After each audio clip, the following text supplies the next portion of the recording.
O princípio explica: nenhum desejo é sentido até que a fonte esteja pronta para aparecer.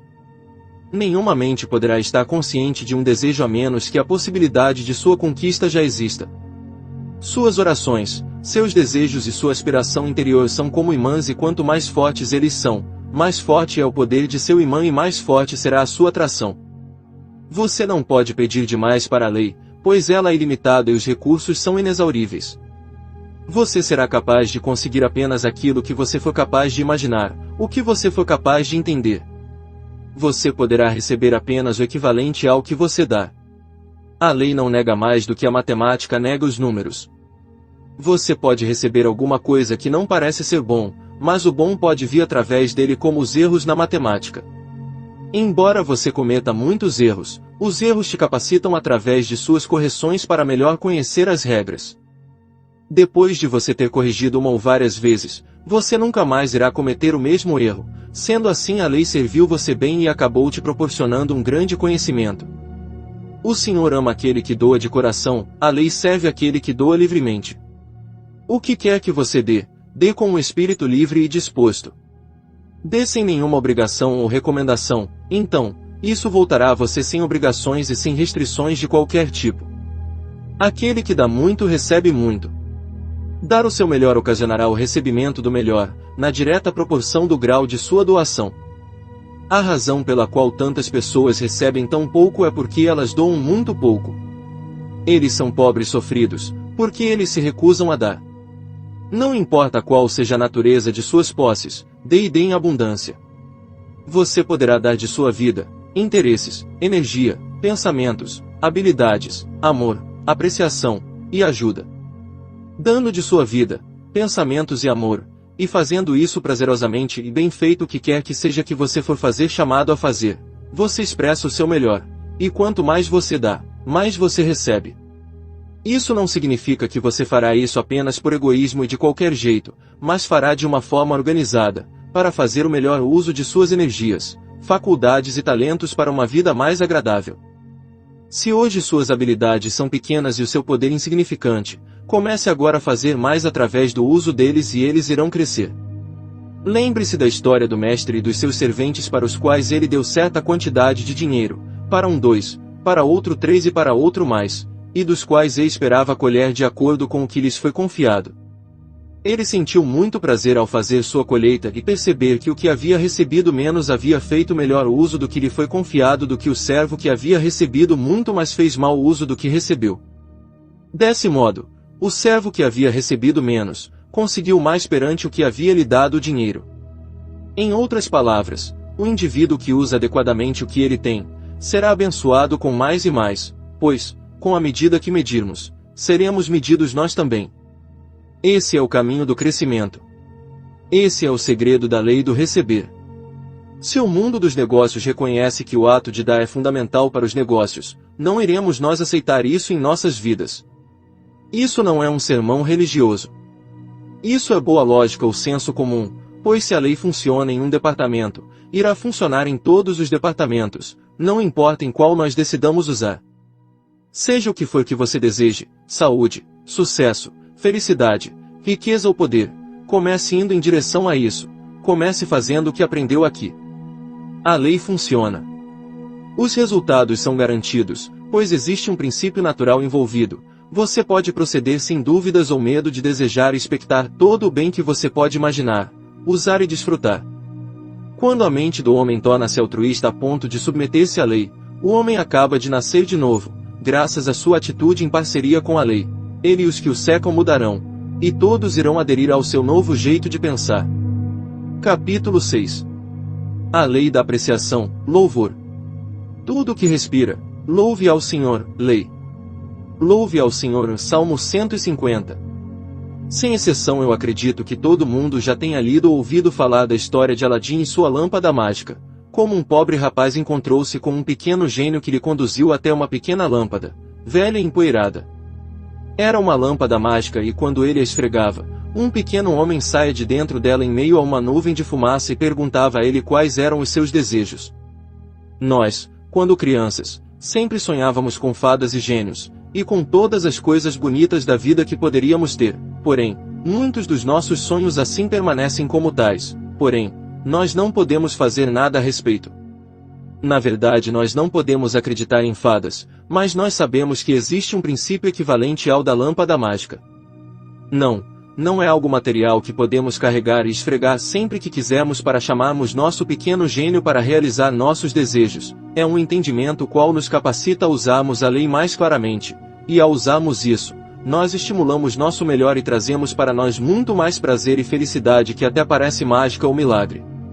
Esse entendimento é o fato de louvarmos a Deus, a lei, por aquilo que nós desejamos, e invariavelmente a velocidade da realização do nosso desejo será na proporção de algo mágico. Esse método com certeza, não é algo novo. Ele é usado na Bíblia do seu começo até o fim. Louvar sempre foi um método comum usado para chamar a atenção, favores e bênçãos de Deus, desde que se acredite nisso. Na história antiga nós aprendemos que alguns indivíduos traziam seus sacrifícios e os depositavam na frente do altar para conseguirem os favores de Jeová. Além desse ato, eles ofereciam seus louvores com músicas e cerimônias, acreditando que fazendo isso, eles seriam favorecidos, suas orações seriam atendidas. Leia os sonetos de Mozart e note sua estrutura. Leia sobre a queda de Jericó e note o processo usado pelas pessoas, as quais marcharam sobre as paredes da cidade até que elas se quebraram e caíram, a qual tornaram-se conquistadores. Leia o último salmo de Davi, e ao fazer isso lembre-se que ele foi usado pelos hebreus por décadas e tem se provado muito eficiente ao longo dos séculos. O cantar de certas músicas ou o soar dos trompetes não traz o resultado pelo qual você está orando, nem repentinamente você ganha um favorecimento de Deus por causa disso. O efeito de seus esforços não influencia Deus de nenhuma maneira, mas isso sim, influencia você. Isso permite a você ser elevado e inconscientemente tocar na lei e ganhar suas bênçãos. O que tem sido um ato inconsciente ou um método acidental pode tornar-se um fato e um meio regular de estimularmos nosso ser maior. Qualquer um que aprender o simples método de louvar, isso sozinho irá estimular e elevar o seu ser maior. Jesus uma vez disse: se tiveres fé do tamanho da de um grão de mostarda, serei capazes de mover montanhas. Aquele que conseguir perceber o tamanho do poder do louvor, conseguirá fazer o mesmo. O louvor é complementar à fé. Se a fé é liberdade e entendimento, o louvor é a aplicação desse entendimento. A fé é a caldeira que mantém uma substância de poder, e o louvor é o combustível que transforma aquele poder numa força ativa. Se você precisa constantemente olhar a sua caldeira e cuidar especialmente do combustível que a alimenta, com o objetivo de conseguir um melhor resultado, então, o combustível é uma parte muito importante no maquinário. Deste mesmo modo, fé sem louvor é uma caldeira fria, uma massa inerte de maquinário. Pode até ser legal olhar para ela e falar sobre ela, mas não tem valor algum até que ela seja posta para trabalhar e comece a produzir. O louvor é um estimulante para a mente. Ele acelera a oração.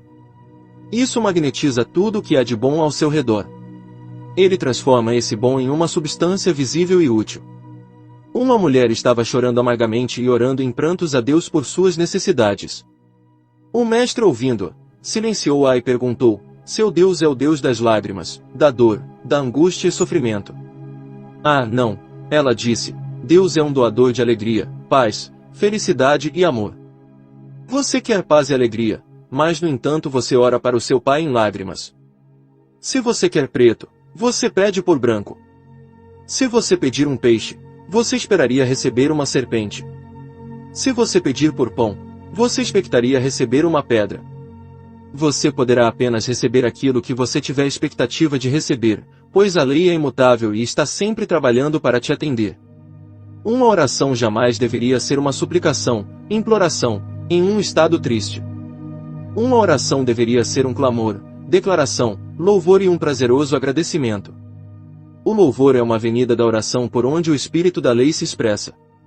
O louvor é uma ampla rodovia, enquanto as outras formas são apenas estreitas ruelas.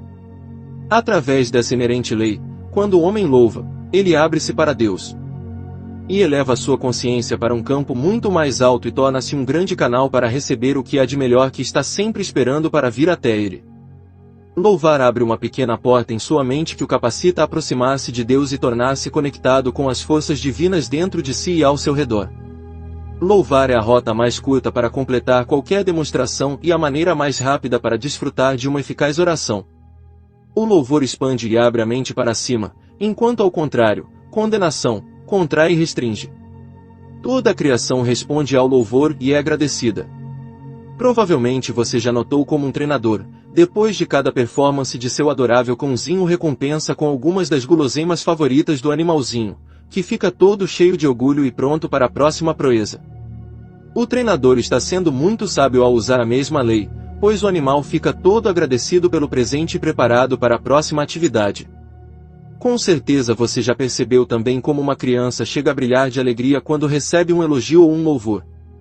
Aqueles que têm problemas com seus serventes ou ajudantes, certamente deveriam usar o método do louvor com seus funcionários e você perceberá uma grande diferença em sua produção. Você já deve ter experimentado alguma vez, tenho certeza, essa lei em seus negócios. Alguma vez já te aconteceu de alguém condenar ou criticar os seus esforços quando tudo o que você estava fazendo era tentar agradar?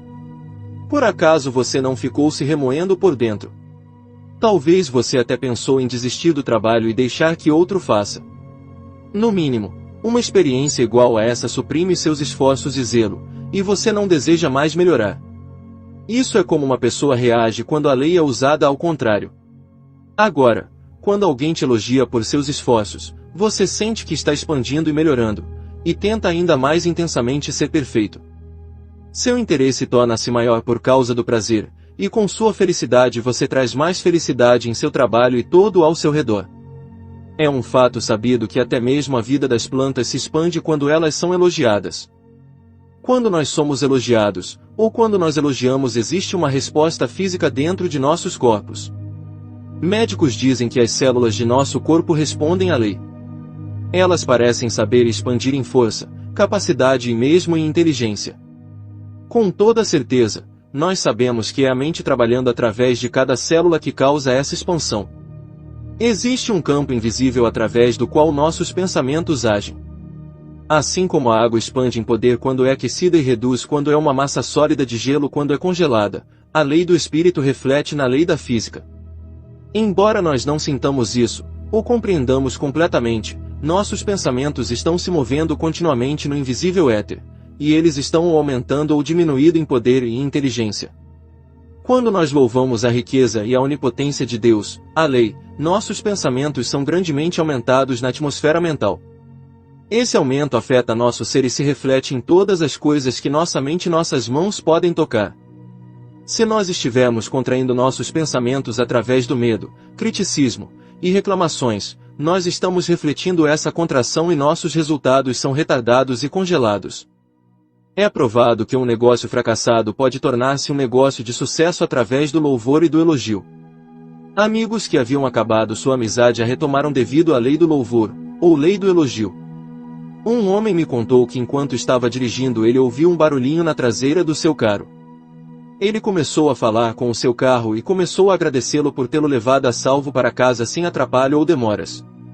Ele dirigiu cerca de 30 quilômetros e estacionou em casa com segurança. Quando ele tentou mover o carro novamente, ele descobriu que o eixo traseiro estava quebrado. Uma mulher me contou um dia que ela estava olhando para um tapete velho e desgastado que já tinha oferecido muito bons serviços. Ela tentou o método do louvor e começou a elogiar o velho tapete. Poucos dias depois ela recebeu a notícia que um tapete zerinho estava vindo para ela do Colorado, e em 3 semanas depois ela recebeu 3 tapetes novinhos de presente. Seu marido, vendo o contraste dos tapetes novos dentro de casa, decidiu que eles precisavam urgentemente de alguns móveis novos.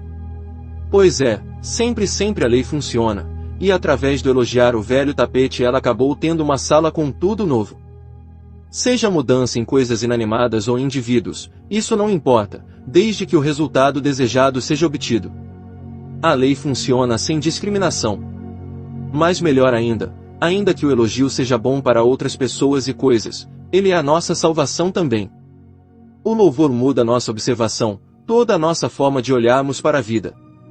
No passado nós tínhamos o hábito de procurarmos nossas fraquezas e falhas, assim como os defeitos dos outros, mas agora nós vemos diferentemente. Nós procuramos as conquistas, o que é bom, e a beleza disso que merece o nosso louvor. Isso, na verdade, tem dois efeitos. Isso enriquece a nossa humanidade e nós somos capazes de irradiar louvor, alegria, coragem e felicidade para todos aqueles que são afetados por nossa influência.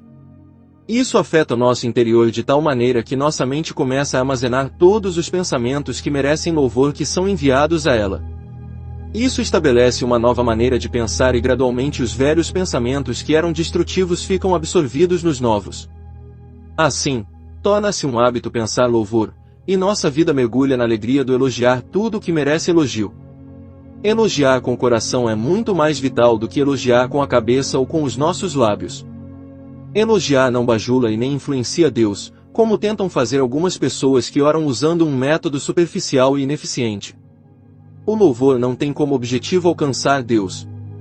A intenção do louvor é unicamente voltada para o homem, com o objetivo de levá-lo para tornar-se conectado com a lei ou Deus. O louvor eleva seu estado de consciência para que ele possa ficar mais receptivo ao que é grandioso ao seu redor e para que ele se eleve acima da falta disso. O louvor eleva a vibração do homem, eleva suas atividades, estimula sua fé e contata um campo mais elevado de pensamento. Nós copiamos dos israelitas uma prática que é anual. Todos os anos nós temos um dia de agradecimento, e muitos pensam que isso é para expressarmos a nossa gratidão pelo ano que passou. Se você refletir por um momento, você poderá rapidamente perceber que isso é o contrário da lei do louvor. Esse dia não poderia ser para rever e sim para prever. Ou seja, um verdadeiro dia de agradecimento deveria ser uma expressão de nossa fé, não no passado, mas no presente e no futuro que virá. Muitos de nós estamos presos a uma barricada. Nós queremos o nosso pagamento adiantado.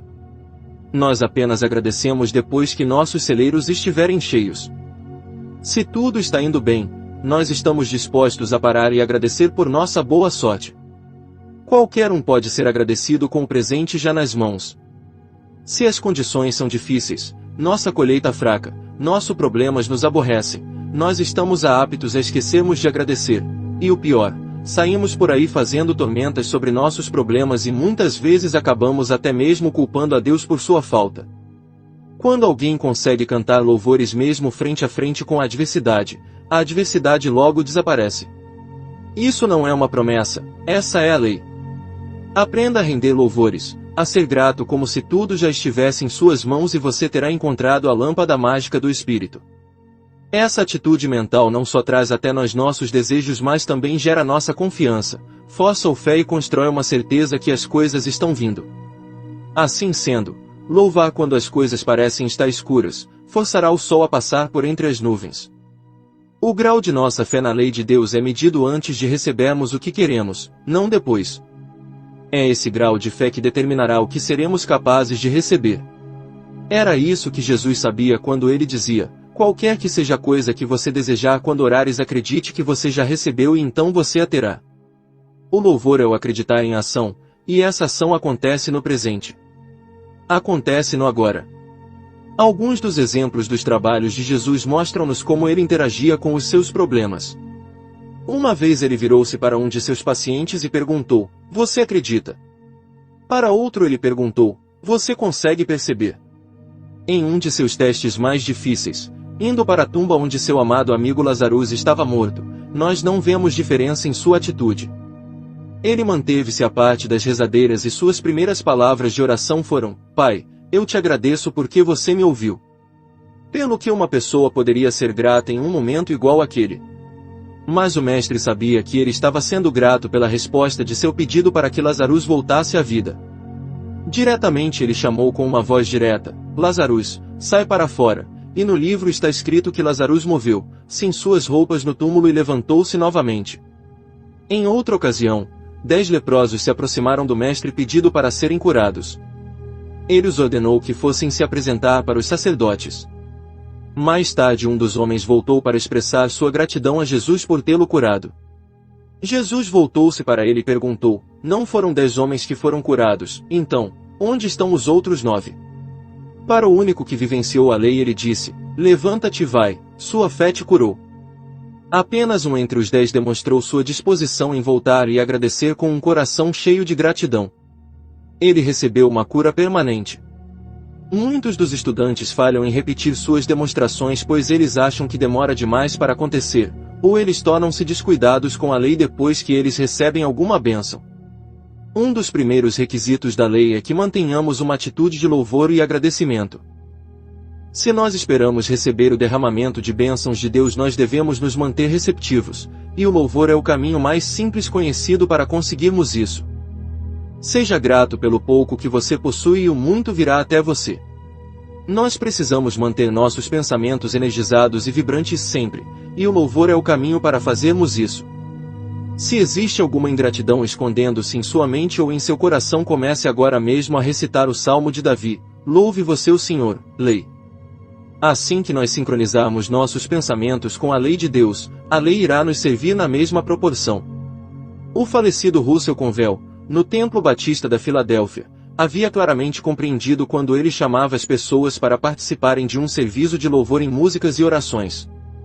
Todos em sua igreja que queriam orar por seus problemas eram convidados a virem, deixarem suas oferendas, deixar o seu nome e dizer quais eram as suas necessidades. Um homem magrinho veio e pediu para que o nome de sua irmã fosse posto na lista. Ela era uma paciente em um hospital psiquiátrico e por isso tinha que ser posta na lista. Na semana após o serviço de louvor, ele foi chamado para ver a sua irmã no hospital e ele ficou maravilhado ao vê-la sendo trazida até ele sendo atestada como curada. Uma mulher trouxe suas joias e as pôs no altar como oferenda. Ela estava aflita com uma doença física e estava sofrendo muito. Ela era incapaz de caminhar sem a ajuda de suas muletas. Quando ela deixou a igreja depois do serviço, ela tropeçou e caiu nas escadas. Enquanto ela mesma se levantava sobre seus pés, ela percebeu que havia sido curada. Outra mulher, uma viúva, veio com sua pequena oferta e pediu que ela fosse capaz de manter a sua casa, pois ela era financiada e estava com os pagamentos da hipoteca muito atrasados. Ela foi para casa, mas assim que chegou ela percebeu que as coisas pareciam estar indo contra ela. Surgiu um vazamento no encanamento de água e ela seria forçada a chamar um encanador para consertá-lo. Como ela o pagaria apenas Deus poderia saber. Quando o encanador tirou algumas das lajotas do piso para arrumar o vazamento, ele descobriu um cano cheio de dinheiro que o seu marido havia escondido ali, e a quantia de dinheiro foi o suficiente para pagar o bombeiro e a hipoteca atrasada da casa. Esses acontecimentos são todos verdadeiros e eles podem ser repetidos por qualquer pessoa que relacione-se com a lei, com um espírito de crença como aquele ministro fez. A lei não falhará conosco se nós não falharmos com ela. Aprenda a usar a lei do louvor em tudo aquilo que você está orando para receber e você verá a sua ação. Louvor é fé em ação. Uma lei que merece fé, quando for observada com uma fé confiante, irá sempre recompensar aqueles que a observam. A lei do louvor irá te levar da doença para a cura, da ignorância para a inteligência, da pobreza para a abundância, da fraqueza para a força, do medo para a coragem. Na verdade, a lei do louvor irá te promover em todas as coisas e em todas as maneiras. Comece a usar a lei agora. Talvez você diga que não tem muito a agradecer. Bem, mesmo quando Jesus tinha 5.000 almas famintas perante ele para serem alimentadas, disse ter pouco. Ele tinha apenas 5 pães e alguns peixes, porém, ele fez alguma coisa com eles. Ele começou agradecendo pelo pouco que ele tinha nas mãos e depois passou adiante. Você conhece a história, e o mestre disse que o que ele fez nós também podemos fazer, não existe exceção para a lei. Como isso pode ser feito? Quando você aprender a pegar o que você já tem e começar por isso, não com lamurias e condenação, mas com louvor e gratidão, você estará exercitando a lei e a lei irá fazer a elevação. Louve a Deus, porque a abundância está em todo lugar. Capítulo 7. A lei da compensação. Você colhe aquilo que planta. O mundo tem que me sustentar. Às vezes ouvimos pessoas dizendo, com uma atitude arrogante, como se eles fossem conseguir tudo na vida da forma mais fácil possível, sem nenhum esforço. Essa frase é dita geralmente à beira de fogueiras, em jantares, no rádio, e é até mesmo um problema político, porque lá de vez em quando ouvimos alguém dizer que deveria receber uma pensão de 200,000 USD por mês para poder viver ao sol. No entanto, a afirmação é mais familiar para a maioria de nós quando ouvimos a seguinte afirmação: eu não mereço isso, ou quão injusta a vida tem sido comigo. Essas são expressões comuns de derrota e de falhas. Por que aquela pessoa deveria ter mais do que eu? Eu sou tão bom quanto ela. Nós ouvimos essas frases também, de novo e de novo.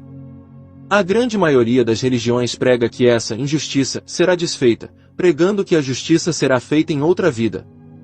O rico e poderoso, declarados os perversos e arrogantes, estarão condenados a receber a punição no final. Já os menos afortunados, os pobres, os miseráveis, devem ser devotados à sua religião e à sua igreja. Então, eles poderão ter a certeza que eles serão grandiosamente recompensados na próxima vida. A promessa do céu e todo aquele brilho têm sido pregados a eles como esperança de futuras recompensas que será o pagamento pelo sofrimento e falta que eles enfrentaram nesse plano da vida. Mas, essa atitude não é aceita como sendo verdade quando você conhece a lei.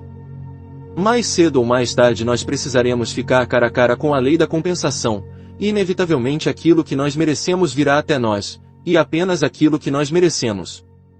Conforme nós aplicarmos isso em nossa vida e observarmos os resultados, será que encontraremos um equilíbrio em nosso esforço para viver? Será que estamos conseguindo retornos justos por nossos esforços? Estamos sentindo que o que é nosso está verdadeiramente vindo até nós? A grande maioria das pessoas está insatisfeita. Algumas vão tão longe que são capazes de dizer que a vida não vale a pena ser vivida. A grande maioria declara que a injustiça é turbulenta no mundo e mais especialmente em suas próprias vidas, que a infelicidade, doença e pobreza existem cruelmente em suas vidas. Através do estudo das leis da verdade, nós aprenderemos a aplicá-las de tal forma que elas irão dissolver todos os nossos pensamentos e condições de adversidade. Os erros de um estudante não permanecerão com um sábio uso da lei, eles acontecem apenas por engano. Esses erros continuarão enquanto ele continuar usando a lei sem correção. Esses erros continuarão até ele mudar a maneira com que ele usa a lei. Ele não pode mudar a lei para minimizar seus erros, mas ele deve mudar o seu uso da lei para a forma correta de aplicá-la. As leis de uma vida bem-sucedida são as mesmas leis da ciência, os recursos e as possibilidades estão sempre à mão, mas é problema nosso mudar o seu uso ou a aplicação da lei, para que isso traga para nós condições melhores das que nós temos hoje. O propósito dessa lição é mostrar a você que você pode usar a lei para elevar-se do lugar onde você está hoje para o lugar onde você verdadeiramente pertence. Seu verdadeiro lugar é onde você possa desfrutar de sucesso e abundância. Isso é natural, é para isso que a lei se destina. Sua falha em perceber essas coisas é um engano, um erro. A lei não precisa mudar. O sucesso e prosperidade não precisam ser feitos, eles sempre são. Mas você, ao contrário, precisa mudar, depois de seus empreendimentos irão mudar também. Onde você muda? Bem, o volante de toda a movimentação, o controlador de toda atividade são os seus pensamentos. A chave para todo homem são os seus pensamentos, disse Emerson. Por que os prisioneiros tentam conseguir as chaves das grades? Para que eles consigam a liberdade no mundo lá fora, e não existe outra maneira de sair. Também não poderá você ser livre de seus títulos exceto através da chave, através do uso correto dos seus pensamentos. A chave para uma vida de sucesso é o ajustamento correto de seus pensamentos. Se seus pensamentos são construtivos e apropriados, você não poderá permanecer prisioneiro. Se você está insatisfeito e infeliz, você será inspirado para alguma coisa melhor. Se você quer prosperidade e sucesso, mas não luta para mudar de nenhuma forma, como você poderá ter expectativas que as coisas serão diferentes? Um bêbado jamais conseguirá se recuperar a menos que ele decida parar de beber. Se algum hábito domina ou aborrece você, você não será o mestre de sua vida enquanto você não decidir a mudar esse hábito. Se você está no mundo em meio à falta de limitações, você nunca conseguirá subir até você mudar suas ideias a respeito disso. Existem muitas e muitas pessoas que nascem e morrem sem conhecer nada de diferente daquilo que foi proferido a elas. Quando você mudar a sua visão, você irá mudar as suas condições. Apenas quando nós paramos de reconhecer uma determinada condição nós iremos parar de atraí-la. A única maneira pela qual nós podemos parar de reconhecer as coisas é mudarmos nossa mente sobre elas. Você já visitou várias casas e percebeu que todas elas são diferentes em algum aspecto. Elas são limpas, arrumadas, organizadas, brilhantes, aconchegantes, ou bagunçadas, sujas, desorganizadas, empoeiradas, desconvidativas. A casa é o reflexo da mente do seu dono. Sua aparência mostra a mentalidade de seu dono. Se você está trabalhando para o sucesso, olhe para sua casa. Se a ordem é a primeira lei, então, essa deve ser também a sua primeira aplicação.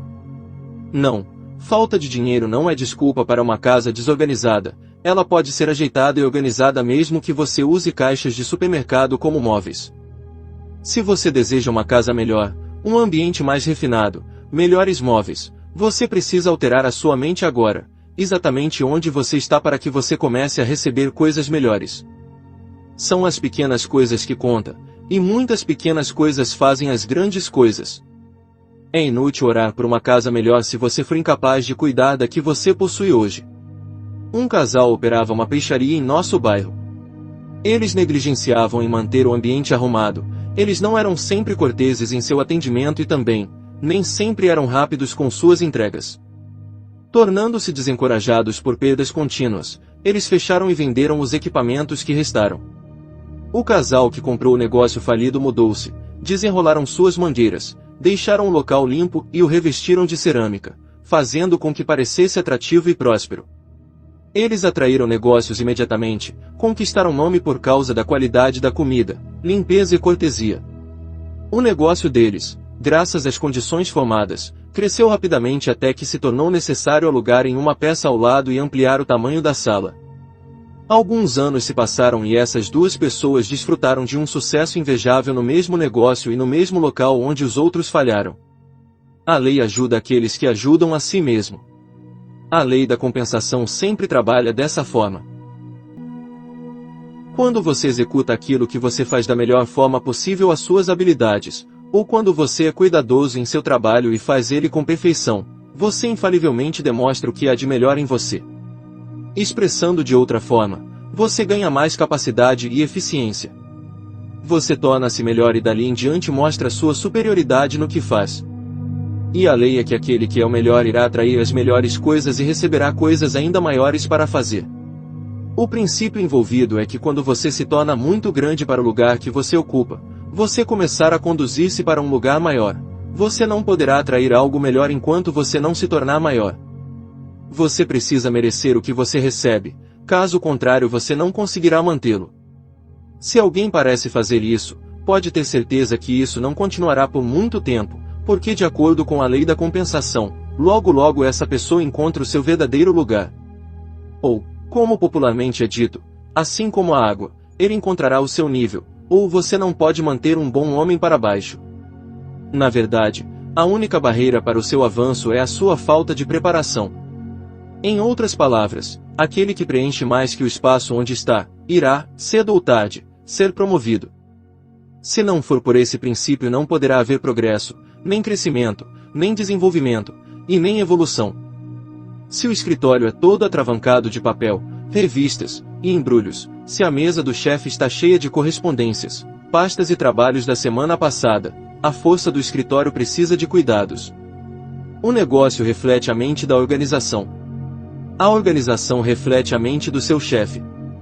Onde nós vamos para encontrar a causa de algum rombo? Nós vamos ao cabeça, mudamos suas ideias, e toda a organização é corrigida. Mude a cabeça do general e você terá mudado a rota e o propósito de toda a tropa. Jogar a culpa de suas dificuldades em condições exteriores ou em outras pessoas não é correto. Não é a lei, é você quem está errado. Você tem uma protuberância em sua mentalidade em algum lugar. Volte atrás e reajuste as suas ideias, elas estão criando e atraindo para você suas condições. Por acaso o homem colhe uva dos espinheiros, ou figos dos abrolhos?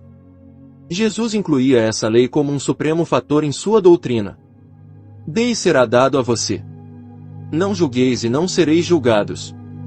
Com a mesma medida que medires, sereis também vós medidos. E Paulo disse, o homem colhe aquilo que ele planta. A lei que afirma que nós colhemos aquilo que plantamos é tão exata quanto a matemática.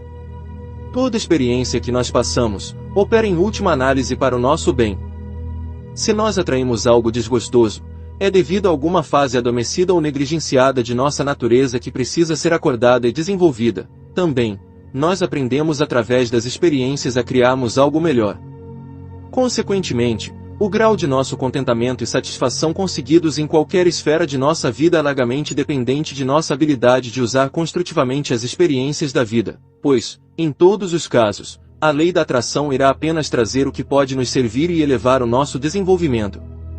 Para interpretar essa lei de uma forma simples, poderíamos afirmar que seja lá o que for que nós atrairmos, nós requeremos, e qualquer coisa que venhamos a precisar é bom.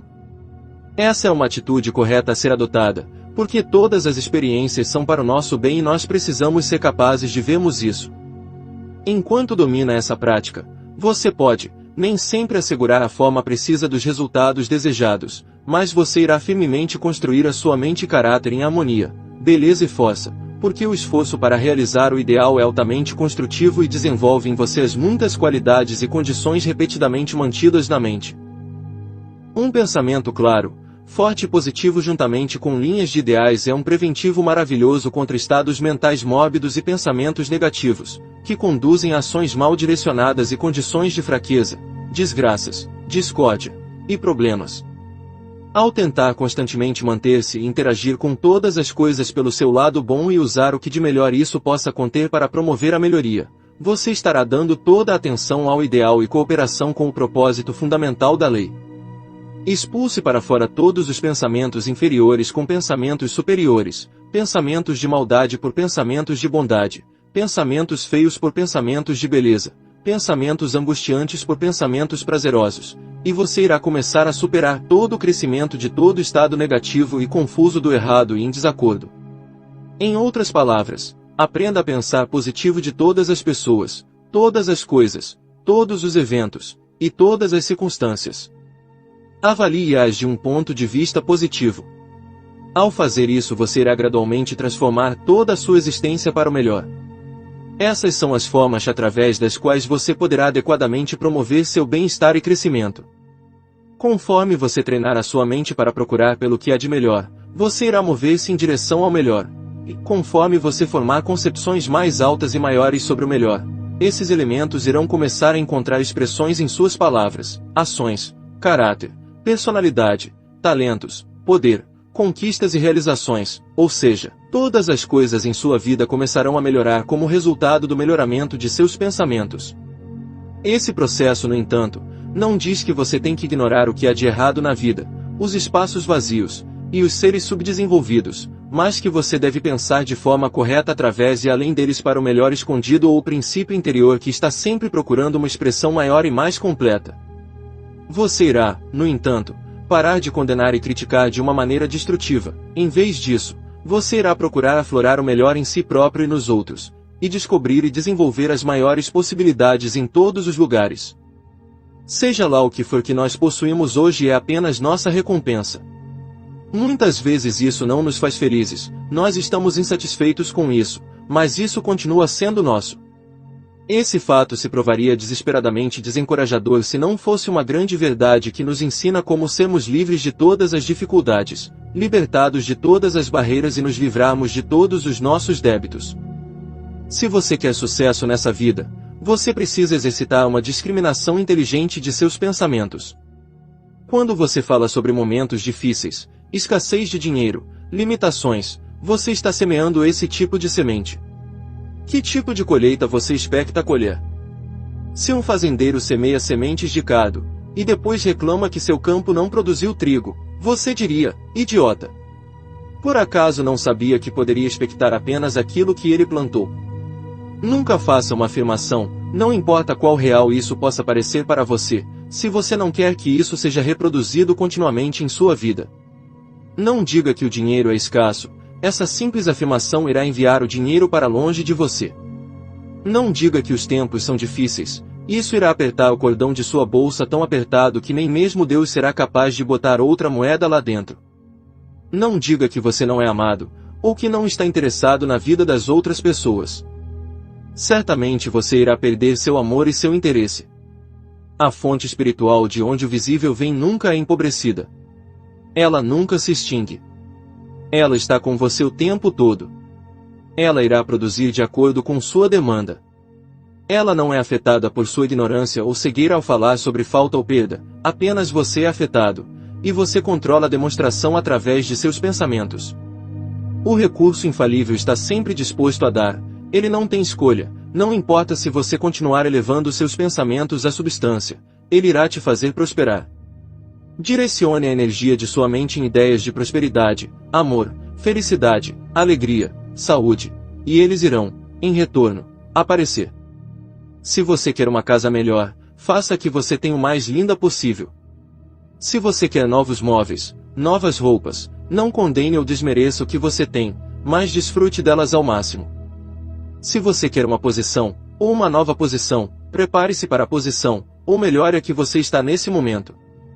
Portanto, se você falhar ao encontrar suas demandas na vida, não é falha do material, mas é sim uma falha dentro de você por falta de entendimento ou por falta de aplicação. Não importa qual seja o seu problema, a lei pode resolvê-lo, mas você precisa ajustar os seus pensamentos para trabalhar em união com a lei. Não espere que em alguns instantes ou que com algumas aplicações você irá desenvolver uma completa consciência de abundância. Um construtor não constrói uma linda catedral de $1 milhão sem a fundação, ele precisa primeiro ter o suporte para manter tudo em pé e seguro. Ele constrói as paredes e cruza ferros para manter todas as paredes em pé e assim cada parede é construída vagarosamente e em perfeição, tijolo a tijolo. Você precisa perceber que exercitando e trabalhando a lei, você irá, passo a passo, aproximar-se de seus objetivos. Na Filadélfia um homem gabava-se de que ele era um sucesso, ele passava por cima de todos os seus competidores, e ele os tirava do caminho, alguns deles fora do negócio. Ele fundou o seu negócio baseado na competição, mas eu descobri apenas recentemente que seu negócio desmoronou e que ele teve que fechar as portas e mudar-se para uma cidade no interior. A lei da compensação trabalha vagarosamente, mas trabalha com toda certeza. Ninguém pode construir sobre a substância ou sobre a virtude que outro construiu. Você pode apenas construir naquilo que você criou. A competição nos negócios é rivalidade, ou conflito, entre duas ou mais pessoas. Temendo que não exista o suficiente para todos, eles lutam uns com os outros para pegar tudo o que eles podem. Não tema que seu vizinho está conseguindo mais da vida do que você está, não tente competir com ninguém ou com nenhuma coisa. Tem sido dito que a competição é o espírito do negócio, mas eu não penso que a competição em forma de rivalidade e disputa, argumentando, brigando e mentindo um do negócio do outro, é o espírito certo. Eu sei que não é. Ao invés de dizermos que é a competição o espírito dos negócios, vamos dizer que é a compensação o espírito dos negócios. A compensação garante retornos iguais àquilo que está sendo dado, isso significa equilíbrio entre a qualidade ou serviço que é oferecido ao outro. Eu tenho certeza que se conduzir a sua vida, a qual é o seu negócio ao longo do caminho da compensação ao invés do da competição, você encontrará muito mais prazer ao comparar suas qualidades com os serviços dos outros. Quanto melhor for o seu serviço, maior será sua recompensa, mais negócios você irá atrair. Se você seguir essa lei, você irá perceber que essa é a regra de ouro em qualquer vida ou em qualquer negócio.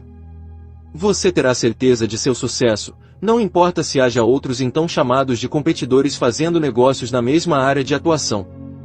Se você não está conseguindo sucesso, se você está com falta de alguma coisa, olhe mais profundamente para a causa. Não está do lado de fora, está em algum lugar dentro de você.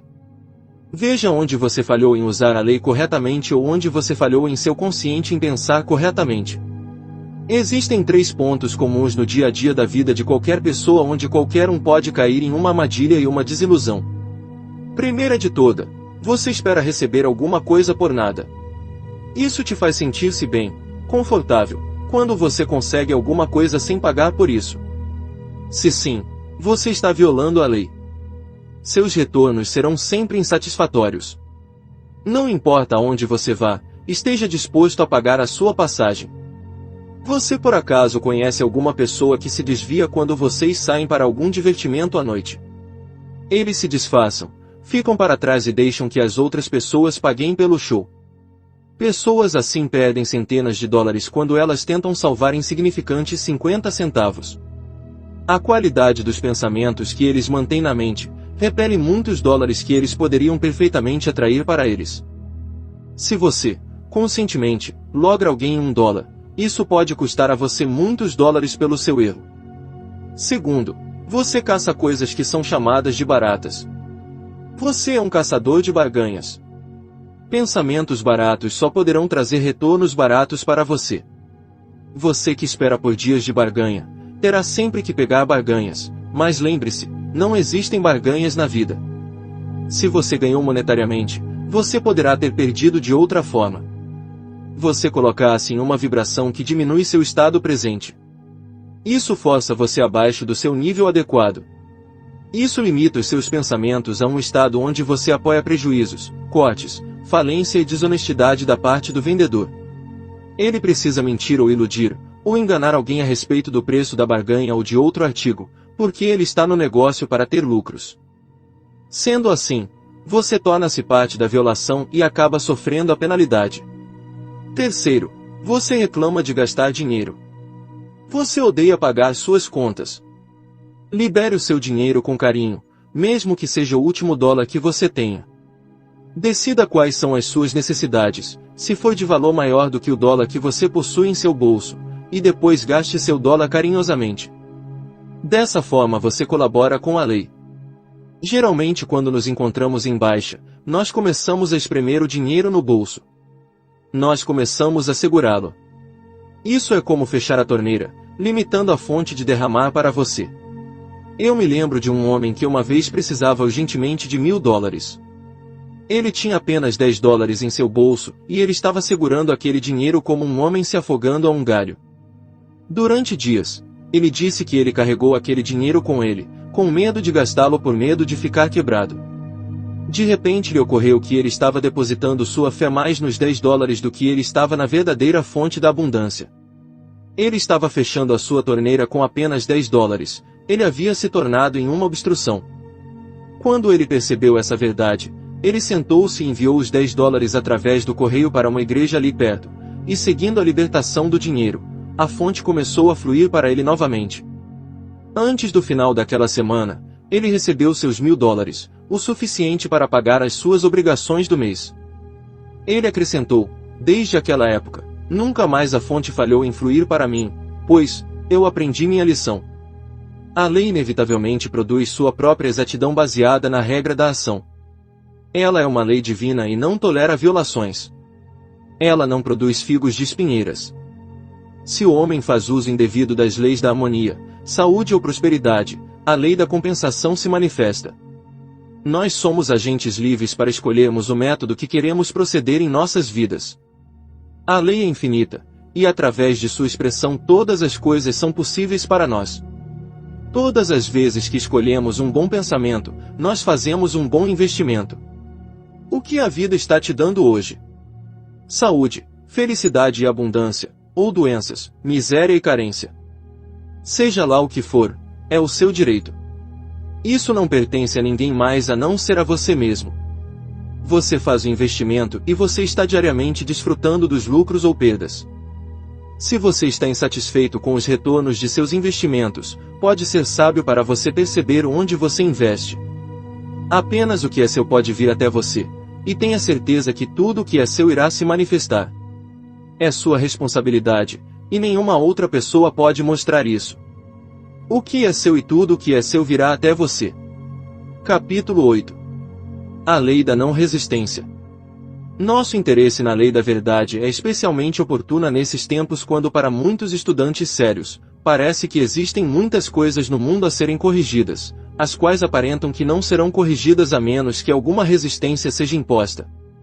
O pecado e a doença parecem ter se multiplicado mesmo com todo o esforço feito para contê-los. Usar a resistência como um meio de assegurar a paz e a harmonia é uma ideia errônea e enganosa. A verdadeira harmonia não pode se originar da desarmonia, nem a paz da discórdia. A resistência falha, pois, ela não está de acordo com a harmonia e a ordem, o que é a lei. A doutrina do mestre de não resista ao mal, parece um paradoxo para muitos de nós. Parece contrária à reação natural do corpo, pois quando nós encontramos oposição, parece ser normal reunirmos nossas energias, coletar nossas estratégias e usar de todas as maneiras possíveis para despistar e superar a oposição. Agora, por mais ao contrário que isso possa parecer, quando se trata das coisas mais sérias da vida, nós inconscientemente usamos a lei em coisas triviais e materiais. Existem tantos outros nomes dados a essa lei que nós podemos até nem reconhecê-la como a primordial lei da não resistência. Por exemplo, no mundo dos negócios nós ouvimos sobre a psicologia da arte de vender serviços, créditos, entregas grátis, conselhos de experts e todo tipo de ajuda concebível que irá nos ajudar a encontrar os potes e as panelas corretas para a cozinha, o estilo apropriado e a cor da berço para o berçário, as cadeiras para local com perigo de incêndio e todos os acessórios que são necessários para enfeitar a sala de estar perfeitamente. De fato, existe uma empresa que usa a seguinte propaganda: nós temos qualquer coisa embaixo do sol, ou seja, não importa o que seja, você encontra lá. Isso é bom negócio, você pode dizer, e o departamento-chefe sabe que o negócio é bom enquanto eles usarem essa lei. Por que você acha que eles mantêm as portas completamente abertas nos locais onde você compra? Certamente não é para deixar o ar limpo entrar. Isso é para deixar a prosperidade vir até ele sem ter mesmo, sequer que abrir a porta. Você já notou a quantidade de pessoa que passa por uma porta aberta comparado ao número que entra se tiver que abrir a porta? Você já se questionou por que estabelecimentos tipo as lojas de ponto 10 preferem usar o térreo ao invés do segundo piso? Porque é muito mais fácil para as pessoas descer escadas do que subir escadas. É lógico que elas sobem as escadas quando elas voltam, mas é o primeiro pensamento das pessoas que as impulsiona a descer as escadas. Você perceberá que essa psicologia é usada livremente em qualquer grande negócio. Geralmente eles empregam pessoas para estudar formas de atrair mais clientes. Eles estudam a lei da não resistência e quais são as maneiras mais simples para aplicar isso com o público. Um vendedor irá estudar as maneiras e formas para vender um determinado produto. Ele irá abordar um cliente e apresentá-lo seu produto da maneira mais cuidadosa possível. Ele faz comparações com outros produtos parecidos, ele irá elogiar o produto dele e mostrar todas as suas qualidades, tentando de qualquer forma tirar todo tipo de resistência da mente do consumidor. Dessa maneira ele constrói uma boa conversa de venda e conduz o seu cliente a uma positiva aceitação. Ele fará com que o cliente diga tantos sim, que quando ele perceber ele já terá assinado o cheque ou o contrato. Toda a arte de vender é desenvolvida com base na lei da não resistência. Qualquer negócio bem-sucedido em qualquer lugar do mundo a usa. Os departamentos de logística são os que mais crescem em seu uso. Quando nossos avós iam às compras com suas cestas, eles tinham que visitar muitas lojas antes de finalizarem suas compras. Hoje nós podemos usar o telefone ou o computador para comprarmos nossa lista de suplementos, e tudo provavelmente em um único lugar. Várias lojas já estão usando esses serviços. Essa foi a forma que elas encontraram para deixar a prosperidade vir até elas. Mas não são apenas nas lojas que encontramos os vendedores, pois cada um de nós é um vendedor de alguma forma. Quer nós percebamos isso ou não, nós estamos sempre vendendo nós mesmos para nossos amigos por aprovação ou desaprovação. Nós estamos sempre tentando destacarmos o melhor de nós interiormente, estamos sempre querendo que nossos amigos nos vejam dessa forma. Um jovem rapaz tentando encontrar com uma linda garota, tentará todos os meios possíveis para conseguir se apresentar. Depois ele porá o seu pé para frente, agindo da melhor maneira, para deixar a melhor impressão possível. Por que todos esses esforços extras? Você pode perguntar. Por que ele quer facilitar para que a senhorita goste dele e queira conhecê-lo melhor? Ele está tentando vender a ela a ideia de que ele é a melhor escolha como um companheiro e amigo. Pode até mesmo ser inconsciente, mas ele está usando a lei da não resistência. Por que esse jovem esforçou-se para mostrar seu melhor lado? Oh, você dirá, isso é natural, é um hábito ou um costume. Isso é verdade. No entanto, somos tão governados por hábitos e costumes que existem épocas quando estamos batalhando por prosperidade e boa saúde, que inconscientemente colocamos oposições em nosso caminho através da força dos hábitos. Existem pessoas que estão esforçando-se para conseguir o sucesso e aumentar seus recursos ou riqueza material e ainda têm a mania de falarem e de temerem tempos difíceis. Nós talvez falemos de nosso vizinho ou criticamos a forma que ele escolheu para levar a vida em frente. Nós talvez tenhamos medo das condições dos negócios e quando vemos um gráfico anunciando uma queda nós ficamos com medo por nossos investimentos e por nosso trabalho. Quando nós fazemos essas coisas nós estamos sendo tolos. Na verdade, tão tolo quanto o vendedor que anuncia que em tal dia fará a maior promoção do ano. Depois de ter todos os consumidores avisados e prontos para comprar, ele tranca as portas, e deixa todo mundo do lado de fora. Devido a tal ato, todos imaginam que o homem só pode estar doido ou então, ele não quer que nenhum negócio venha até ele. Bem, chame-o como quiser, mas existem pessoas que são tão tolas quanto, há tempos que eles querem que a prosperidade venha até elas, depois abarram com conversações sobre pobreza e discórdia. Eu não estou dizendo que elas são loucas, mas eu sei que elas não aprenderam a pensar corretamente, nem estão sendo sábias com a lei quando elas sufocam o fluxo da abundância com conversas negativas. Uma estudante me escreveu e disse: eu estou trabalhando duro contra a limitação, pois eu já tive o suficiente disso. Minha mensagem para ela foi: pare de lutar contra a limitação e comece a trabalhar em direção à prosperidade. A lei não requer de nós que lutemos contra aquilo que não queremos, mas sim, requer que lutemos em direção daquilo que queremos. Nós não devemos em nenhum momento dedicar o nosso tempo, pensamentos e energia com aquilo que é o contrário daquilo que queremos. Isso ativará uma resistência contrária à lei e irá barrar o caminho daquilo que desejamos que chegue até nós. Como então devemos trabalhar para a prosperidade? Sendo não resistentes em acordo com tudo aquilo que é próspero e usando todos os meios ao nosso comando para facilitarmos que a prosperidade chegue até nós. A água é muito poderosa, no entanto ela é um elemento perfeito da não resistência. Nós podemos ver isso onde ela venceu as mais duras rochas. Também já vimos ela varrendo tudo em sua frente quando em forma de correnteza. Pontes, construções, árvores, nada suporta sua força. No entanto, note como um grande rio começa. Ele começa em um pequeno riacho calmo e tranquilo lá no alto da montanha onde a neve ou o gelo cobrem durante o inverno. Note também que é um riacho cheio de curvas e desvios, nada parecido com o grande rio para o qual ele está indo. Você pode ver o pequeno riacho correndo entre as gigantescas pedras, árvores caídas ou represas feitas pelos castores, folhas caídas, e todo tipo de coisa. Por acaso o pequeno riacho para diante dos obstáculos espera suas forças se reunirem para que só então ele possa empurrar seus obstáculos de seu caminho? Não. O pequeno riacho não está nem um pouco interessado no rochedo ou nas árvores, uma vez que ele está com pressa para chegar ao seu objetivo, que é uma corrente maior, um grande rio, e depois o tão sonhado oceano. Ele não perde tempo algum com os obstáculos, mas silenciosamente vai abrindo seu caminho em meio às interferências e apressa-se em ir em frente. É um chamado encontrar um rio e depois o grandioso oceano. Embora o pequeno riacho tenha que ir para lá e para cá para desviar seus obstáculos, ele sempre acaba indo em frente e está a cada momento mais próximo de seu objetivo. Algumas pessoas, imprudentes ao método da natureza, estabelecem algo diferente. Quando elas encontram um obstáculo, elas param o seu progresso para reunirem suas forças e depois começam uma luta para removê-lo do caminho. Essa resistência que elas estabelecem dá início ao atrito. Atrito provoca uma irritação e uma inflamação. Por essa razão a vida de muitas pessoas é difícil e exigente. O desperdício da energia humana é apavorante. As pessoas em todos os lugares estão quebradas e desgastadas, parecendo máquinas obsoletas. Lembre-se, não é o movimento das máquinas que as desgasta com o uso e com o serviço, é o atrito. O atrito é oposição e resistência.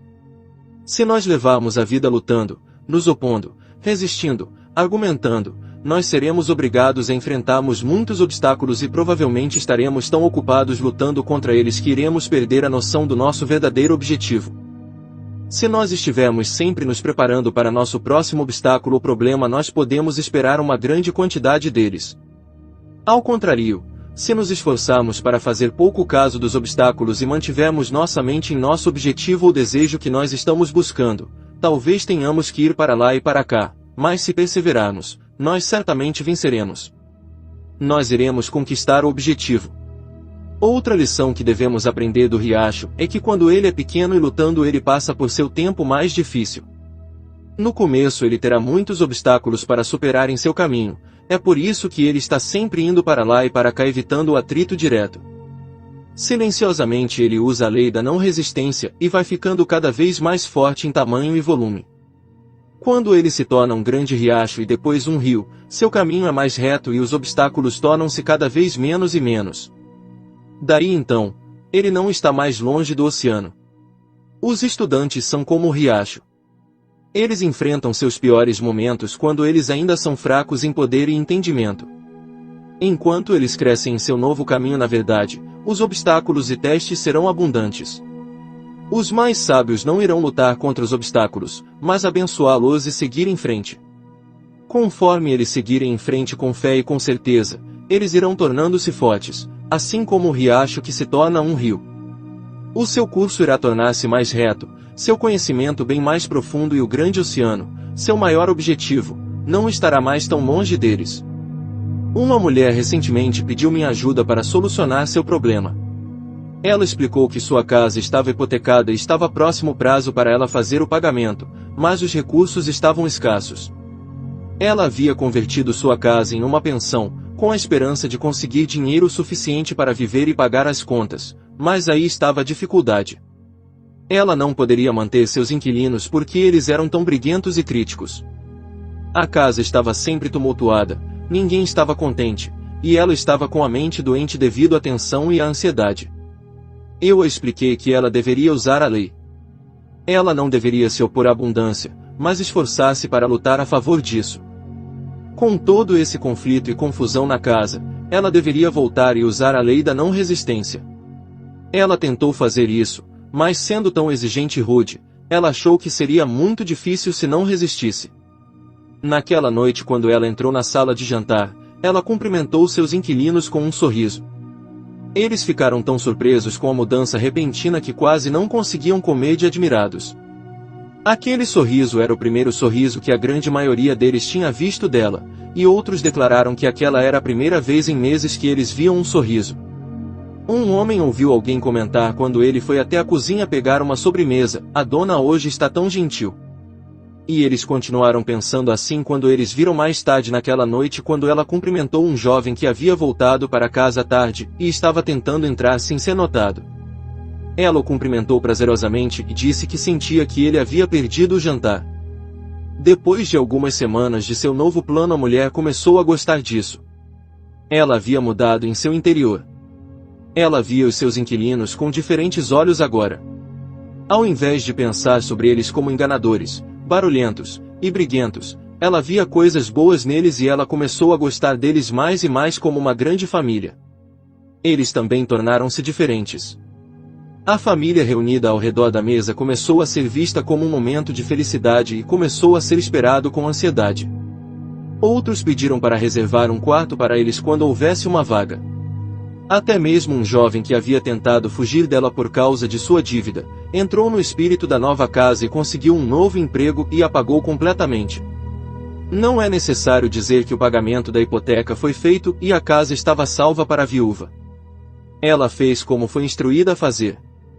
Ela tornou-se não resistente à abundância. Ela fez pouco caso de muitos problemas e confusões aparentes, e vagarosamente foi superando-os. Ela manteve em sua mente seu objetivo. Com isso ela superou a dureza dentro dela e contagiou os outros.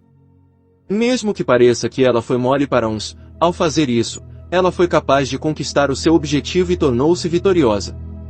Em outro parágrafo Jesus expressou a lei um pouco mais simples. Ele disse: "Eu vos digo, ameis seus inimigos, abençoes aqueles que o percebem, faça o bem àqueles que o odeiam, ore por aqueles que te caluniam." Ao estudar essa afirmação, alguém pode até dizer que o mestre estava favorecendo os inimigos, os oponentes. De jeito nenhum, Jesus estava falando para todos que desejam usar a lei. Oferecendo um pensamento de amor para qualquer um ou qualquer coisa remove a oposição e inimizade que existia lá. Essa remoção precisa primeiro acontecer na consciência da pessoa. Uma vez que o pensamento de inimizade foi removido de sua consciência, você não irá mais atrair a mesma condição. Faça o bem para aqueles que o odeiam, porque ao fazer isso você se eleva acima do pensamento do ódio, e o ódio não poderá mais alcançar a sua vida. Abençoe aqueles que te amaldiçoam e ore por aqueles que te caluniam. Por quê? Abençoar irá despertar o que há de melhor dentro de você. O que existe de melhor em você só poderá atrair o que há de melhor nos outros. Para atrair tal coisa você superará toda oposição e abuso. Além do que, viver a lei em relação aos outros não afeta em nada os outros, mas sim afeta você. Isso apenas afeta os outros no fato de que eles baixam suas armaduras de ódio, malícia, vingança, e outros do tipo, e o amor e o interesse deles será recíproco aos seus. Se um homem resiste a uma situação, ele a terá com ele para sempre. Se ele tenta fugir dela, ela o segue como uma sombra e repetidamente ele a irá encontrar novamente. Se ele ignora a dureza da condição e sem medo desvia-se pelos redores, chegará o tempo que ele perceberá que aquela dura situação foi absorvida e desapareceu. Aceite as condições como uma evidência do melhor. Tente encontrar o melhor, e tornando-se receptivo ao melhor, mais e mais evidências dele irão aparecer. Una-se aos seus inimigos, é outra forma de dizer que nada que vale a pena jamais será ganho através de argumentações. Aquele que é convencido contra sua própria vontade continua ainda com a mesma opinião. Desentender-se com alguém apenas faz com que aquela pessoa ame-se, e venha com todas as forças contra você. Acertar-se com o seu inimigo mais poderoso fará com que ele baixe a guarda e se desarme. Não oferecer resistência facilita a qualquer um ser amigável, e aquele que acreditava ser seu inimigo, encontrará grande prazer em ser seu amigo. Abençoados são os mansos, pode parecer literalmente um suporte para aqueles que são almas tímidas que geralmente são castigados pelas maldades de seus irmãos mais velhos. Ao contrário, isso refere-se àqueles que são capazes de seguir a lei da não resistência ao ponto de herdarem a terra e tudo o que há nela. Ser pacífico não significa ser um tolo ou um capacho que todos passam por cima. Eu tenho ouvido dizer que hoje em dia não se consegue ser um bom cristão e ser manso e perdoar. Hoje em dia é preciso estar atento para defender seus direitos para não ser pisoteado pelos mais fortes e abusivos. Qualquer um que pense assim não sabe verdadeiramente o que é ser um bom cristão. Nós não precisamos ser um mártir por causa de nossas crenças, também não é ser infiel ser capaz de falar sem medo e positivamente. Nós não precisamos ser tolos nem capachos de ninguém, pois existe um grande poder com o qual podemos contar o poder da lei quando você a usa.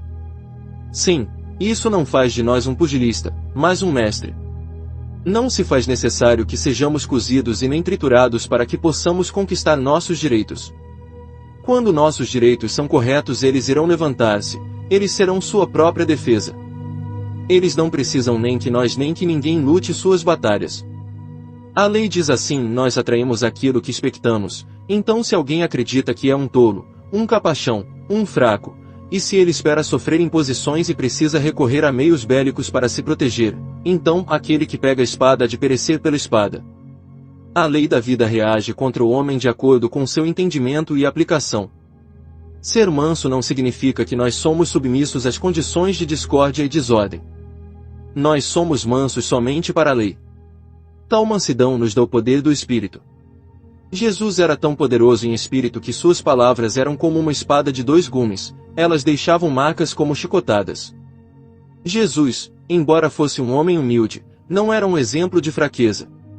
Quando ele falou com uma das autoridades dos escribas ou do clero do templo sobre as cobranças de dinheiro, ele mostrou tamanha força que era tão inspirador para seus discípulos, ao ponto que eles imploraram a ele que fosse seu rei. Não confunda mansidão com fraqueza.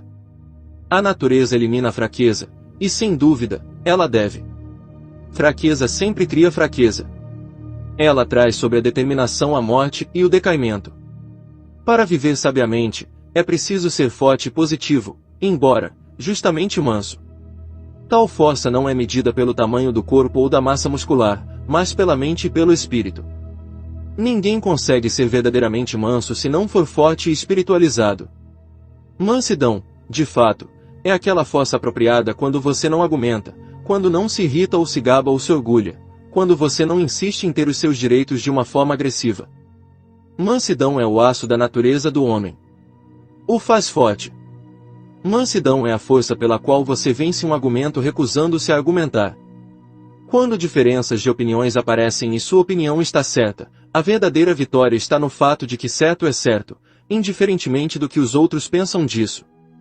Na ciência nós reconhecemos o espírito da mansidão como cooperativismo, aplicação persistente, computação exata, perfeita harmonia, simetria entre design e cor, e assim por diante.